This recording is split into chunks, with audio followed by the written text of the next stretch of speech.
death and beyond, why the fans of one of football's most famous teams can literally wear their colours to the grave. Women's World, Sportsworld goes behind the scenes with one of FIFA's female referees. Plus, we speak to the man known as the Godfather of Swedish golf.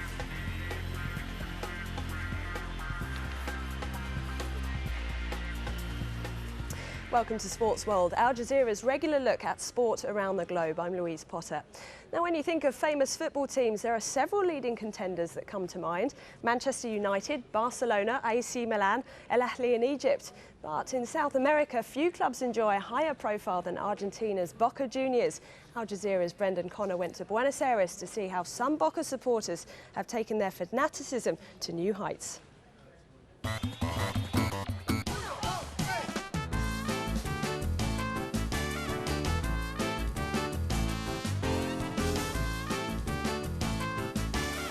Welcome to the land of, the shrine to, Boca.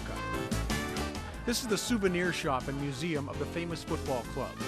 And Club Atlético Boca Juniors merchandise is extremely popular. Not just among the local fans, but also the tourists who've come from far and wide. This place is on their list of places to see while they're in Buenos Aires. After all, this was where Maradona played his club football. I thought when I will see Buenos Aires, I really have to see this stadium and this team because it's one of the best known teams here in South America.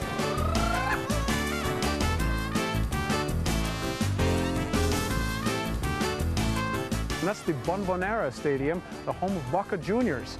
And to try to describe the passion that Argentine football fans and people in Buenos Aires have for Boca Juniors is sometimes difficult to do. Con el ticket se acercan allá, los dejan pasar al museo y le dicen dónde esperar al guía. Argentinian teams, Boca is the main one, and not only people who live here know about it. Sometimes they come from the rest of South America or also from Europe, USA. It's always full. Mi nombre es Marcela, yo voy a ser su guía durante. These fans are lined up for a guided tour of the stadium and the museum. They want to get a close-up glimpse of the field where this legendary club plays its matches. Vos tenés que venir a ver una bombonera, un estadio lleno, cómo se. You have to see a full bombonera to see how the crowd moves and sings and how the place vibrates. And then it will be contagious, whether you support Boca or not. You can only feel this inside the stadium. Y la vibración que hay acá dentro. For a Boca fan, it's like to be in heaven. Being inside the field where the players always are, it's to be in heaven for them. The Bombonera is in a rundown neighborhood, a gritty working-class area of Buenos Aires. And that is Boca's fan base. And the Boca home games on Sundays are like religion. An incredible show of support and loyalty. These fans are some of the most passionate supporters you'll ever see.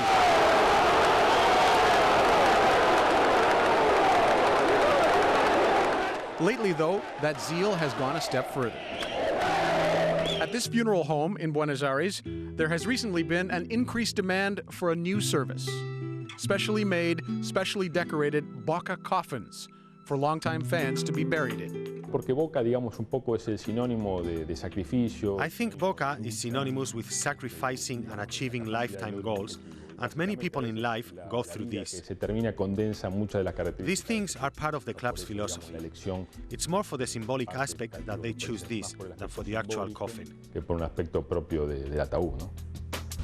This is the Iraola Cemetery on the wind-swept outskirts of Buenos Aires, and for almost a year now, this facility has been offering a special service to fans of Boca Juniors, an opportunity to be buried in a special section that has Boca colors and Boca-colored flowers.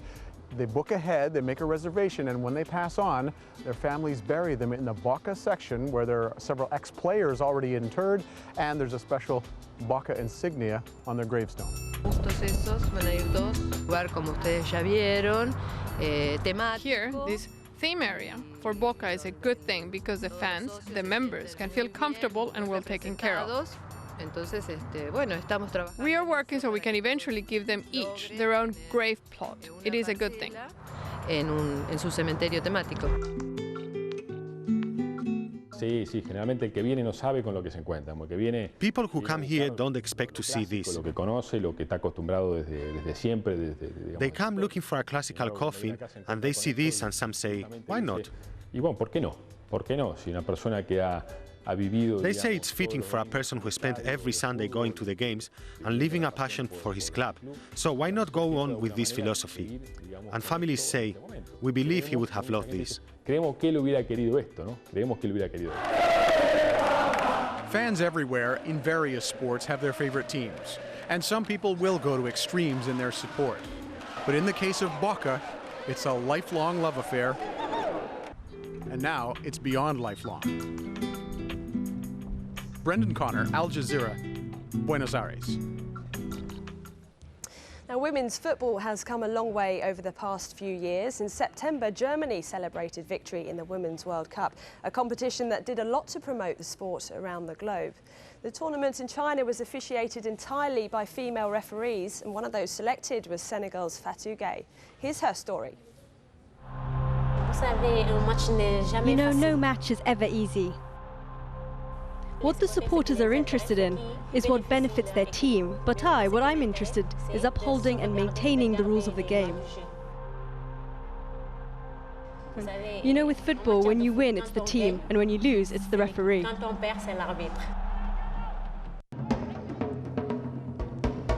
Fatou Gueye has been an international referee since 1996. It's certainly not an easy job, especially for a female. To some, women don't belong in top-level football. They say they don't understand the game, aren't physically strong or quick enough to make the grade. Those who share this opinion should pay a visit to the house of Fatou Gueye. It was football that I was interested in, but as I'm not talented as a footballer, to stay in the footballing world and to live out my passion, I opted for refereeing. Sometimes the players see you as a woman, but not as a referee. Sometimes that's slightly problematic. But me, personally, I prefer the men's games.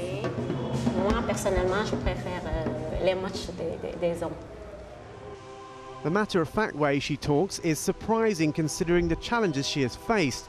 And while Senegal is fairly moderate, it still is a Muslim country. In a country like where Fatou lives, it's even more difficult because there's other barriers. And in certain countries, just to be accepted as a referee in a men's game is sometimes a challenge on its own. It's true that my family were a little reticent because, as you know, in Africa, there are certain things that families, especially Muslim families, don't accept.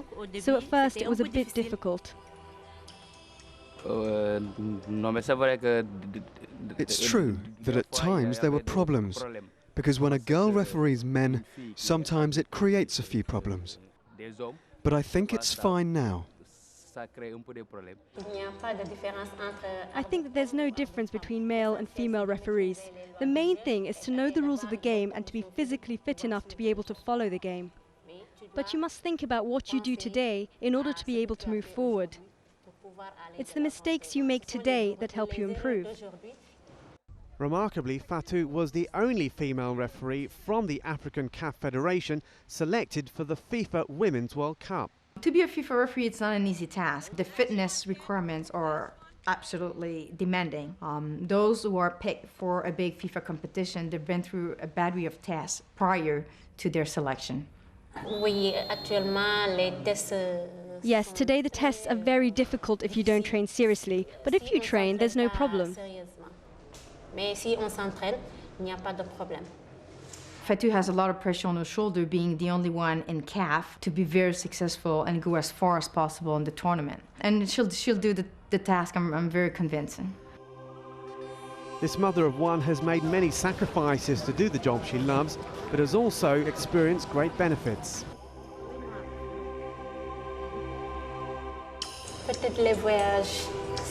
Maybe the travelling, especially as a mother, always having to leave your child behind is something that, well, it's really difficult. But with refereeing, I really enjoy it.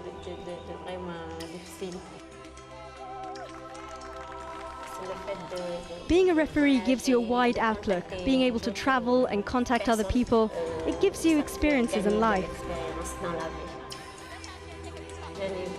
I've not regretted being a referee, because since I started, I continue to live out my passion. I won't ever regret being a referee. As ever, you can keep up to date with all the latest sports news on our website. That's aljazeera.net/English. Now stay with Sportsworld, because coming up, we meet the man known as the Godfather of Swedish golf.